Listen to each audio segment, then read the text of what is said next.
Hi, PC, it's Mike. Back to make another video.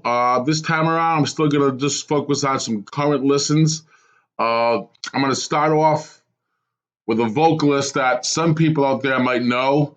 Um, I knew her from her ECM recordings. I just basically forgot about her, thought she was somewhere um, on the periphery of vocalists, so I never thought she was any major talent. What a mistake that was. Late in the Attic in 2015 released this anthology called Don't Just Sing. It's Karen Krog, born in Norway. She's really well known in continental Europe and, of course, Japan. Here in America, I don't know many people who really know that much about her, maybe just her ECM recordings. Uh, this album I bought when it first came out. Uh, what sold me actually was the fact that it was on the label Late in the Attic. There's such a good reissue label that I said, well, maybe there's something to Karen Krog's, work. I just, like I said, I just sold it short. Um, Another factor on this, of course, looking at it, the years span 1963 to 1999. The album cover art, of course, there's another picture over the back. The album cover art was attractive. The song selection, Ode to Billy Joe by Bobby Gentry, Maiden Voyage, which I assumed was the Herbie Hancock song, and it is. Um, the first song, As a Wife Has a Cow, reminded me of something that Gertrude Stein would have written. It turns out I was right. It's a text of hers set to music with vocals, uh, electronics actually. Um, this album is, it spans quite a good time frame. I think she might have done something a little bit before that. Maybe some 45s, like 7-inch singles. Um, was not married. She was the life partner of John Sermon. So that gets people's interest also. Um, the amazing thing about her is um, she'll sing anything, any kind of genre, country. She can, sing opera, country, and western. Um, if I had to make an analogy, I would say she's a mix of Ella Fitzgerald and Annette Peacock. That's what I would, give her that sort of. Uh, I would put her in that sort of frame of mind. Um, One of the highlights on this is a song called Lazy Afternoon, which I didn't realize it was covered by Pete LaRocca on his Blue Note Basra album. That's the instrumental version, of course. This is a vocal version. I believe it was originally done for a Broadway play called The Golden Apple. I know Barbara Streisand has done a vocal version of it also. Her version is incredible.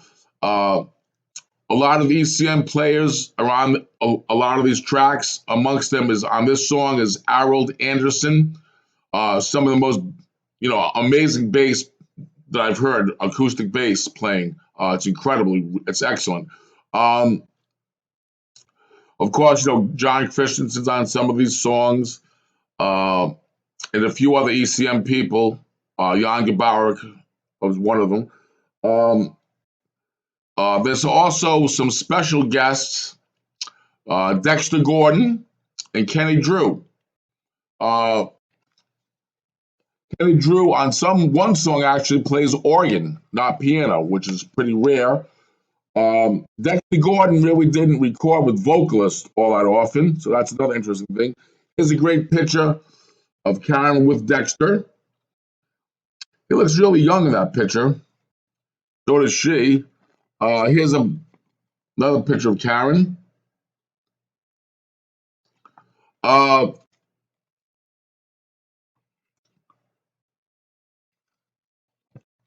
More pictures of Karen here. There's a great interview in here. Really well done. The only mistake that I see in the liner notes is on that song I mentioned, Lazy Afternoon, they listed two bass players. Errol Anderson, of course, I know he's a bass player. Like I said, the bass playing on that song is incredible. They listed a second guy named Turjay Bjorklund as a bass player. And I was confounded by that. I said, it doesn't sound like two bass players. It just sounds like a really good, single bass playing by, Errol Anderson. Come to find out, he's a piano player. So they made a mistake on the credits. And what really makes me laugh about that is this is the only album I can think of that lists the person who did the proofreading. I don't know if you can see that.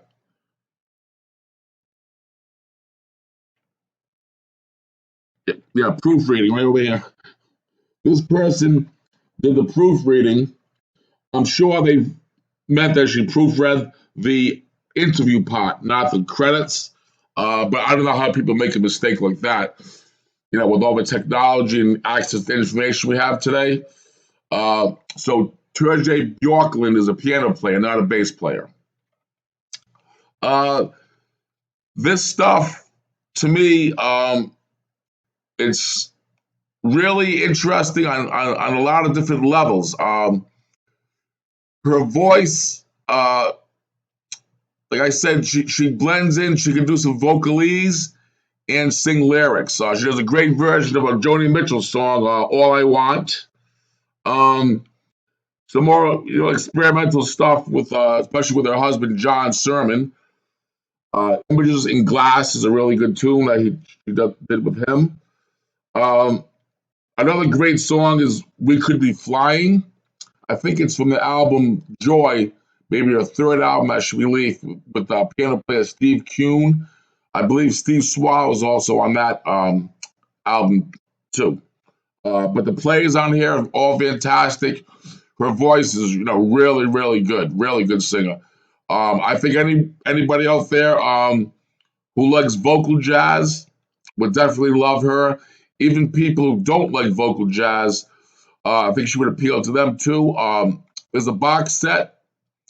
She has her own label called Meantime. She released reissued stuff.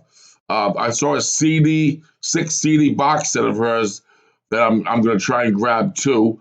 It's probably unreleased stuff, maybe some live versions of things too. That looks really interesting. But yeah, Karen Krog, check her out. The next thing I'm going to show is an album that I've had since I was probably 13 years old. It's one of those albums where I loved then and still love as much as I did then today. Emerson, Lake and Palmer Trilogy.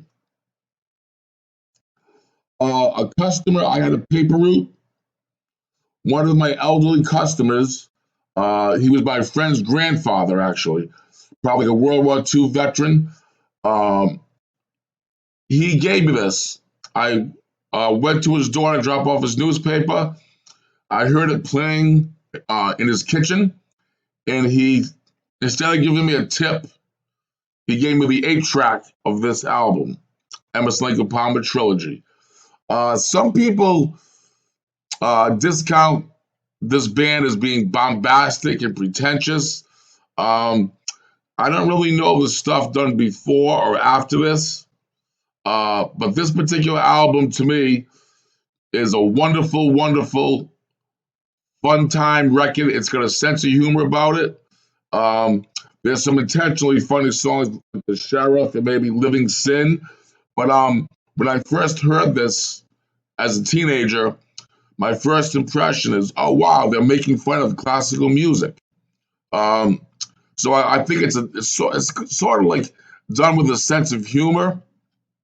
Even though Keith Emerson, in my opinion, is a great, great keyboard player, he's excellent playing acoustic piano, the Hammond organ, and Moog synthesizer.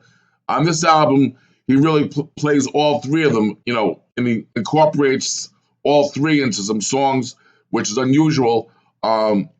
even for something done like what, 71, 72. Carl Palmer is a fantastic drummer on this. He's fantastic. Greg Lake provides, he's got an angelic voice, almost like those choir boys. The English people seem to, or they all grew up being members of choirs. Maybe the Anglican Church had a big effect on them. But he's one of those guys. He's got a beautiful voice, plays some bass. The hit song From the Beginning, he plays acoustic guitar and a little bit of electric guitar. That's a really nice song. Every song on here is fantastic. Of course, Aaron Copland's Hoedown. That's a rollicking good time song. I don't know, anybody could not like that song. It's so much fun. The lyrics, they don't aim for any like really deep thoughts. But the lyrics, they're okay. Um, I really like the way that Carl Palmer and Keith Emerson interact with each other.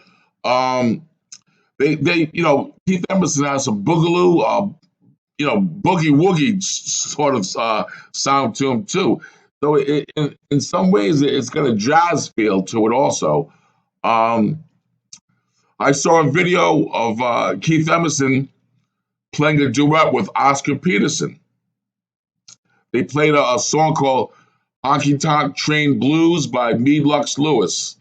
The bass player was Roy Babington, and the drummer was Carl Palmer. I think it was maybe a BBC TV broadcast. Maybe Oscar Peterson might have had his own TV show. It looked like it was done maybe in the mid to late 70s. This is a deluxe version. It's got alternate versions and a remix, stereo remix that was done in 2015. I really haven't got into that part of it yet because the album itself to me is so good. I just love it. I can play this every day. Another interesting thing about this is a friend of mine when I was growing up got into Rush, and he loved Neil Peart, the drummer for Rush.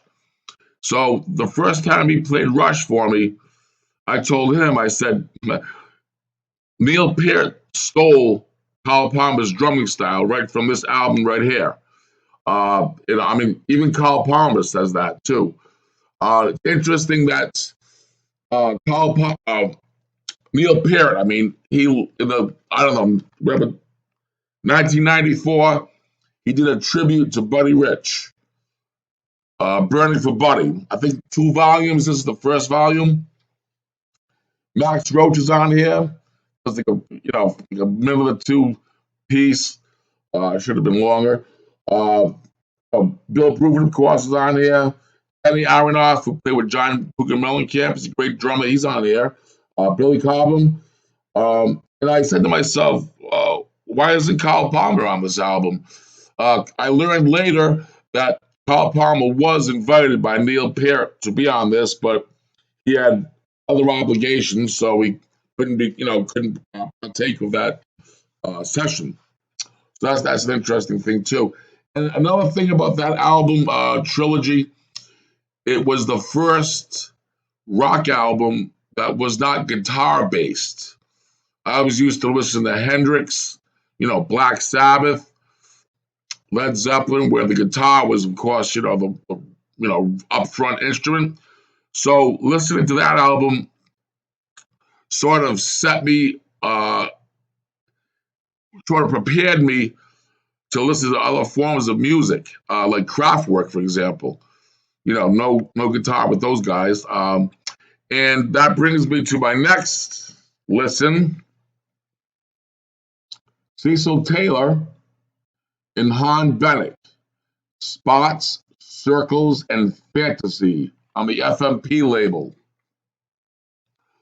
1988, Berlin had a it's a week-long festival, but Cecil Taylor was there for a month, rehearsing with European musicians.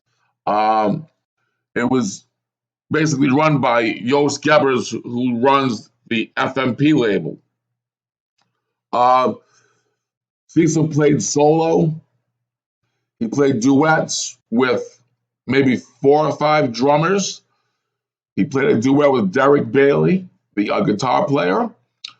He played in a huge band, which I have the CD of that called Arms Tiergarten.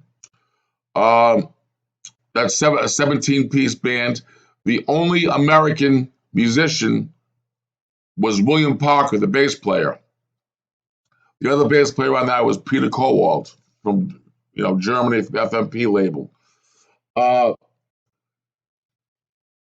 Cecil Taylor is a very unique character. Gary Giddens, an excellent music critic and a big supporter of Cecil Taylor, he brought up a very good point in an interview a few years back. He was talking about avant-garde jazz music, and I agree with this, what he said for sure. There were 3 main avant-garde musicians in the 60s. John Coltrane, Ornette Coleman, and Cecil Taylor. The big difference between John Coltrane and Ornette and Cecil was that John Coltrane had an apprenticeship. He played with a bunch of people, then rose to the level that he got to on his own. Whereas Ornette Coleman and Cecil Taylor just appeared on the scene as a school unto themselves, which I agree with. So you have to look at Cecil Taylor in that perspective. Another great story that Gary Giddens told is when Cecil would play in nightclubs, all the musicians would run out the door because they were afraid to play with him. The first drummer I think he played with was Dennis Charles, and a music critic said to Dennis Charles one night, "Does Cecil Taylor know that you don't know how to play the drums?" And Dennis Charles said to him, "Cecil Taylor is glad I don't know how to play the drums." But that was a great answer. This stuff actually came out in a box set.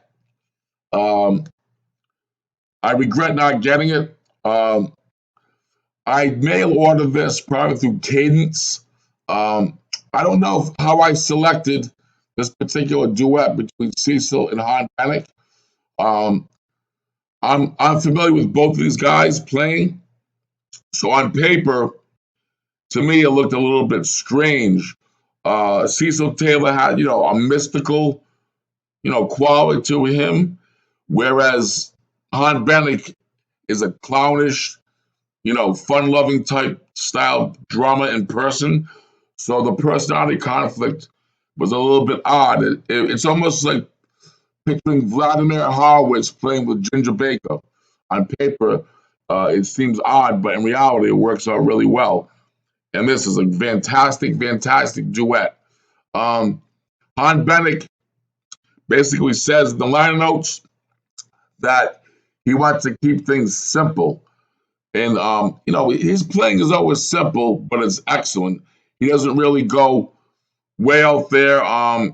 He plays simple stuff, but, it's the rudiments are incredible. Sometimes he'll drum on other objects besides drums, like wheels of cheese, for example, or an empty pizza box or a Heineken bottle. But on this, he pretty much stays to his drum kit. It's a 70-minute long piece. It actually goes by so quick. I played this from start to finish probably 25 times since I bought this. It's really, it's amazing. There aren't too many 70-minute long pieces that I've listened to either once all the way, but definitely not several times. It's amazing that the players, the Cecil and Han, I don't think they worked together previous to this, but Han Bennink played a lot with the piano player Michel Mengelberg, so he had some, good experience playing behind a piano player. He seems to throw some ideas back in Cecil's face. Cecil comes back with a response, and then, but he doesn't. It's a follow. He follows Cecil, but he's also feeds some ideas back into Cecil's playing. But Cecil really plays. His style is, like I said, he has his own language. It's not jazz. It's not even classical. But this is actually a pretty good starting point if you've never heard Cecil Taylor before. On a scale of like 1 to 10, I would give it a 7 as far as being accessible. Some of his stuff, either solo or big band or smaller band stuff, can be a little bit more tough for a novice to get into. But it's pretty hard to find this. But this duet is really accessible. Bennink, he comes across as more like a drummer like Kenny Clark rather than like Milford Graves. Keeping them rudimentary beats, nothing too elaborate or crazy. The cool story about this whole series is another drummer who ended up doing a duet with Cecil was Paul Lovins, a fantastic free jazz drummer from Germany. He was a little bit intimidated to perform a duet with Cecil Taylor, but luckily Evan Parker convinced him to do it, and he actually did it. So Cecil did duets with Paul Lovins, Bennink, Gunter Sommer, Louis Moholo, Tony Oxley, and maybe one more. One of my friends has the complete box set. I heard the majority of it when it first came out in 1988, 89. This stuff is really hard to find. Like I said, I don't even know if it came out on vinyl. It's the CDs themselves, but the box set was rare. Luckily they issued some individual CDs. That's how I bought this and the larger band when I think through Cadence, the mail order company. But yeah, it's a really good starting point for anybody wanting to get into Cecil Taylor's work.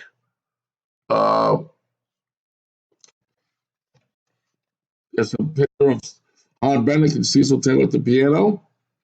Looks like Cecil's got a coffee can right over here, but his drum kit was pretty small, so nothing too elaborate, not like Neil Peart or anything like that. That's how the FMP label, one of the greatest free music labels ever. That and Hat Hut, the Hat Hut Swiss label, were my two formative labels as far as getting into the free jazz, which I actually got into free jazz before, Duke Ellington or John Coltrane, for example. So I worked backwards, and the FMP label was really a great place to start for me. My next listen is John Hassell, trumpet player. His probably most popular work is with Brian Eno, Possible Music's Volume 1. That came out on the EG label. It was reissued by Glitterbeat a few years ago. That's one of my favorite John Hassell albums. He did some stuff before that and after that. That's a real touchstone, though. Him and Brian Eno. Actually, Brian Eno wanted him to take part in My Life in the Bush of Ghosts with David Byrne. They actually had a falling out over that sessions, and they sort of like had an acrimonious relationship after that. But right now they're friends again, so that's good news for us and for them too. Another fun fact about John Hassell: he was actually on the original recording of Terry Riley's In C album. Played trumpet on that also, yes. Very few people know that. That's how far back he studied with Pandit Pran Nath, the Indian vocalist that Terry Riley and Lamont Young both studied with also. So he has that background. Uh, John Hassell actually coined the term fourth world music. Um, it was sort of a bold move for him to actually come up with that phrase. Um, what he means by that, it's the world music styles matched with advanced technology. So it's an ancient, primitive and futuristic blend. In my opinion, of course, and most people would agree with this, is Miles Davis on the Corner uh, was the first, blend of fourth world music. Miles Davis wasn't into labels, so he didn't call it that.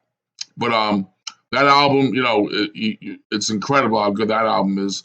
If anybody out there hasn't heard On the Corner, that should be your next purchase. That's a classic. Anybody can enjoy that. I don't care who you are. Uh, this album right here features a lot of electronics, almost like Boards of Canada or Aphex Twin style electronics in the background. Um, you can almost say it's a distant cousin of On the Corner. Um, but On the Corner, it catapults you into the fourth world.